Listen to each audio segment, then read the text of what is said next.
Good afternoon. Now today I've got two really magical Australian wines from Victoria, and they're both created by a naked wine craftsperson called Sam Plunkett. Now this one's particularly interesting. It's called Play It Again Sam, and it's the rather precise 13.8%. It's 2022. And it's Cabernet Sauvignon Shiraz, but the magical thing about it is that the base wine is passed over almost dry Shiraz skins multiple times. Hopefully you will finish the first glass and reach for another thinking, play it again, Sam. Cheers, angels. And this is the butterfly effect at 14%. This is a reserve Shiraz 2021. So when it comes to joining Naked Wine Club, what you do is you agree to invest a certain amount every month. So I do £25 a month, which is your £300 over the year, which is sort of, say, 2.5 cases of wine. But you've got to bear in mind that they do provide quite a lot of free bottles and some fantastic offers, and they do a magnificent Christmas case of wines and ports and sparkling, which is going to leave you needing very little else. So they are a fantastic club. They're really geared up to their customers, but they're particularly good at taking the money you've invested and proportioning it to winemakers like Sam Plunkett all over the world, and then they create these amazing craft boutique wines especially for naked customers.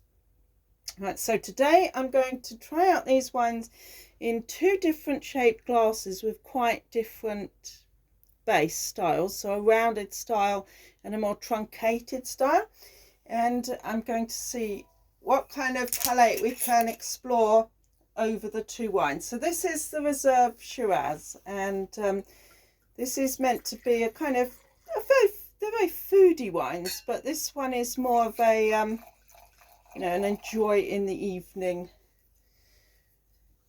with probably a meat dish or a heavy tomato pasta dish. I particularly like this glass because the shape of the glass gives you a fantastic funnel for the aromas to really hit you.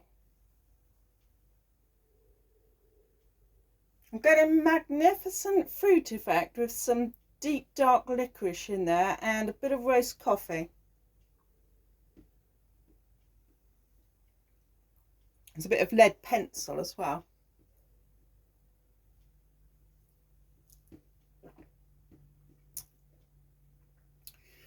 It's a really well balanced, magnificent wine because it's about half fruit and about half more mineral character.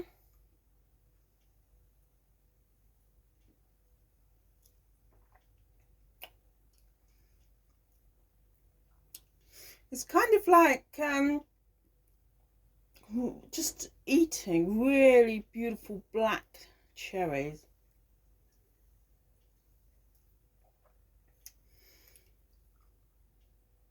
It's if I was blind tasting that, I wouldn't automatically say, oh yeah, that's an Australian wine. It's got so much depth and character in it. It's difficult to say what country it specifically comes across as, but it's not that kind of rather shallow fruitiness that is associated with so much of the Australian output. And this is why I like clubs like Naked, because they really go for it and try to create something that's totally mesmeric and amazing and pushes the frontiers of winemaking far, far forward. I'm getting quite a few sort of floral notes, even some buddleia with this style of glass. We've got quite a bit of buddleia out the back here, and we get some fantastic butterfly displays during the season. We get peacocks and painted ladies. We get little copper brown spot ones. We get a lot, by far the most, red admirals.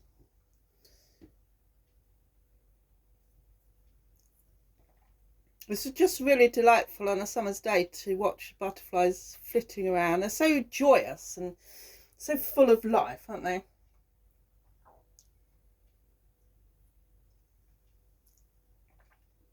Beautiful colour. Really translucent garnet there. It's kind of like redcurrant juice.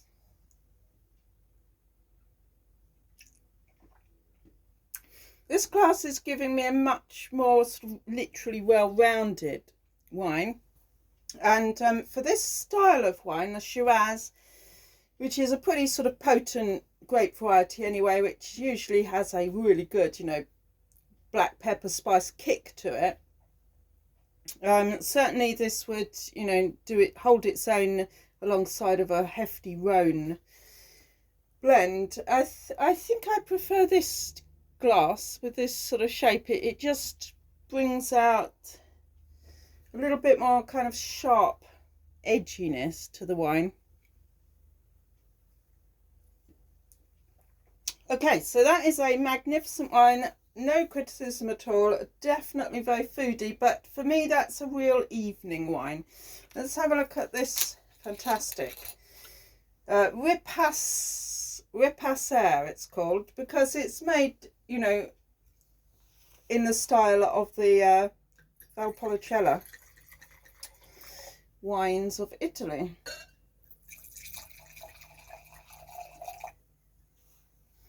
So here we've got two fantastic grapes, plus the technique of passing them over the dry Shiraz skins. Therefore, I would expect a lot more depth and character to this particular wine. Magnificent, sort of, oh, really dark raspberry there.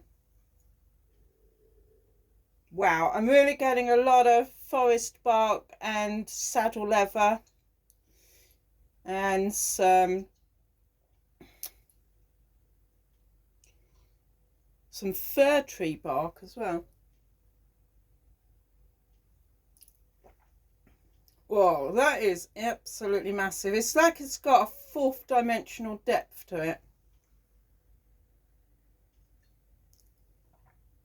Wow, that is just utter hedonism in a glass. Big notes of red currant, a little bit of cranberry, there's a lot of pomegranate in there, there's raspberry, there's definitely some, you know, hedgerow brambles going on in there as well. There's a tiny nip of rose hips. There's a lot of fruitiness, but there's also the nice sort of pepper kick and licorice that you associate with this style of wine. Let's see how this glass is doing. It's giving me more sort of lead pencil notes.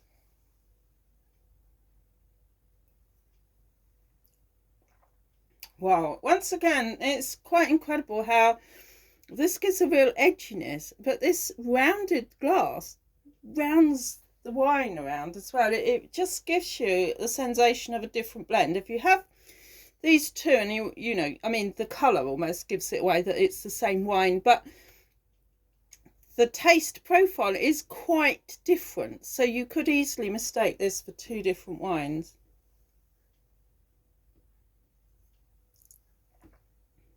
A fantastic blend in there of dark cherry and almost, you know, nectarine and watermelon notes as well. Blueberry.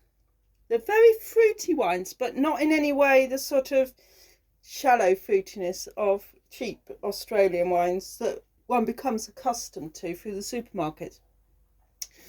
These are wines that could easily hold their own against a really good Rhone blend. So I think that says a lot for the craftsmanship of these.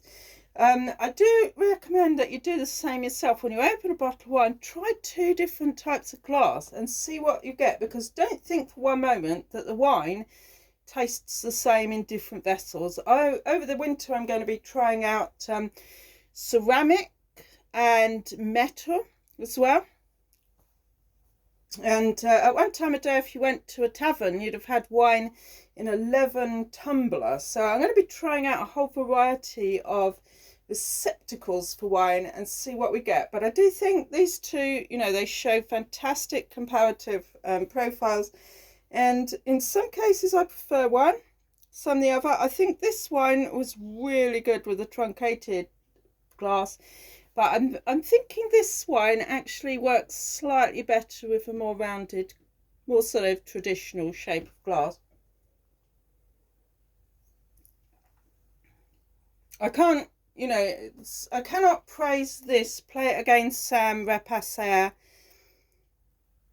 highly enough. That is one of the absolute top red wines for the price level I have had this year. I think this one comes out at around about £12, and this one is around about 14. It's difficult to say because the government has just hiked up the customs and excise yet again, and so the wines that I was buying at £10 are now £12. Thank you very much, government. Presumably that's something like the tobacco. You know, used to buy tobacco at what, £7-8 a pouch, and now it's £16 to £22 a pouch. All of that money goes to the government, and when you buy petrol, it's 65 pence of your pound just goes ka-ching into the government coffers.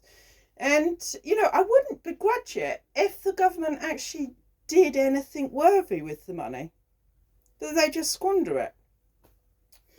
So, you know, don't let any of this stop you from buying these great wines, and trust the clubs to keep the prices as low as they can, and they're going to be giving you great deals. You're going to get a lot of free wines, and they're not cheap wines. I've had a Rasto and a fantastic Portuguese this year off Naked, and these are tip-top wines, you know, retailing between £20-25, and I often get the same sort of thing from Laithwaites as well. So if you really want to upmarket your wine drinking, try different shaped glasses and go for some of these craft boutique wines specially made for your enjoyment from Naked Wines, Virgin Wines and Laithwaites wines. Later on towards next year, I'm going to be profiling a lot of Wine Society wines as well. So hang in there. Hope you've enjoyed this, and boy oh boy, never give up on Australian wine. There's some cracking good stuff out there, I tell you, but you know, maybe some of the well-known brands are kind of letting the side down a bit.